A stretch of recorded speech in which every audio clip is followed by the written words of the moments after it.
দেখা যাচ্ছে এগুলোকে বলে বাংলায় সরকারি কাজ অর্ডার দিয়ে তৈরি করা হয়। এই চাতালটার মধ্যে 2000টা আসন রয়েছে, দেখো চৌকো চৌকো আসন।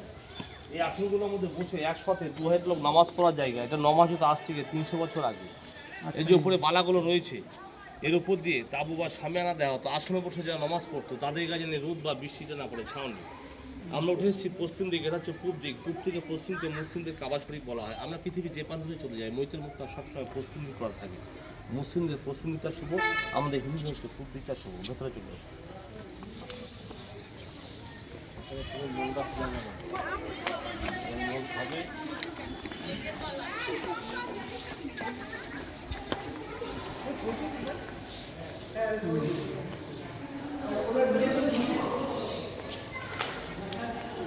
এটা হচ্ছে মেন মসজিদ। 1897 ভূমিকম্প হয়। এবার আমি ইতিহাসটা ঢুকে যাবো। ভূমিকম্পে মাঝখানে 3টে কম্প ভেঙে গেছে, দুপাশে দুটো রয়েছে, 5টা ফাঁকা ছিল, কভার করা ছিল। মুর্শিদকুলি খাঁ 1809-এর মধ্যে এখন তো মুর্শিদকুলি খাঁ হচ্ছে কনভার্টেড, যিনি হিন্দু থেকে মুসলিম হয়েছে। ওই জন্য একটু কথা বলবে বন্ধে শুনবে। এই অর্জুন মৈত্র বাহাতে একটা শিবের মন্দির করে গেছে। তাহলে মুর্শিদকুলি খাঁর ভালো নাম হচ্ছে সুদর্শন নারায়ণ মিশ্র, পিতার নাম দক্ষিণায়ন মিশ্র। এই নবাব মুর্শিদকুলি খাঁ দাক্ষিণাত্যে এক ব্রাহ্মণ পরিবারের সন্তান, বাঙালি হিন্দু ছিলেন। ছোটবেলায় মুর্শিদকুলি খাঁকে এক ইসলামে হাদিস বিজ্ঞানী তাকে চুরি করে নিয়ে যায় মুসলিম কান্ট্রিতে। তার নাম দেওয়া হয় মোহাম্মদ হাদি। এই মোহাম্মদ হাদি যখন বড় হয়ে জানতে পারে আমি হিন্দু সন্তান, তখন হিন্দু সমাজে আসার চেষ্টা করে। তখনকার হিন্দু সমাজটা ছিল খুব কঠোর। মুর্শিদকুলি খাঁকে গ্রহণ করেনি, হিন্দু সমাজ ধিক্কার করেছিল। তখনই মুর্শিদকুলি খাঁ রাগ এসে বিভক্ত হয়ে বিভিন্ন ধরনের মন্দিরে মানুষদের দিয়ে এই মন্দিরটাকে তৈরি করেছিল। মুর্শিদকুলি খাঁ এটাকে শুরু করছিল।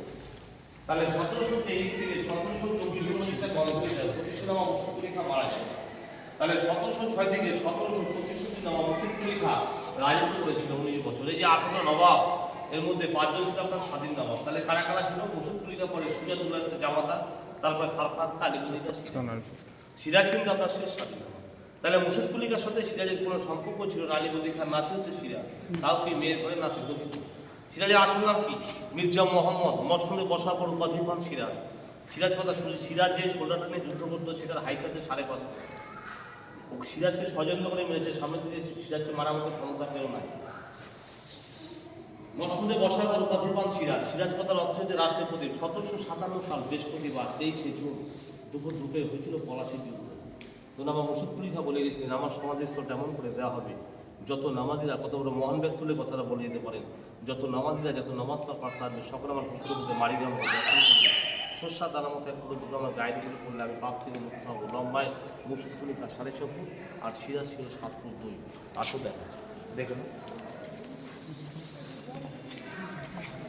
আমরা যে গেটটাতে উঠে আসলাম আজ থেকে 300 বছরের গোটা ব্যাক সাইড, তখন সময় এটা ছিল প্রবেশদ্বার গেট। এখন কিন্তু হাইওয়ে রোড হয়ে যাতো, সে থেকে ফোন করে দিচ্ছে কনসার্টের পেছন দিকে হয়ে গেছে। তাহলে যদি বলে রাস্তা কোথায়, নবদের টুডে নবরা ছিল খুব শৌখিন আরামপ্রিয় লোক, তারা জলপথটা বেছে নিয়েছিলেন, নৌকোতে আসা যাওয়া করতেন। এখান থেকে 10 কিলোমিটার দূরে একটা গগননালা ঝিল বলা, যেটা এখন কেটে কেটে বসত বাড়িঘর হয়ে গেছে। এখন কিন্তু আমরা সকলে নবাব মুর্শিদকুলি খাঁর বুকের উপর দিয়ে খবরটা করা আছে। সে কি বলছেন এইগুলো আসলে না কিছু সব নতুন করে ইনফরমেশন করা হয়েছে। আচ্ছা, সব ভূমিকম্প হয়ে গেছে।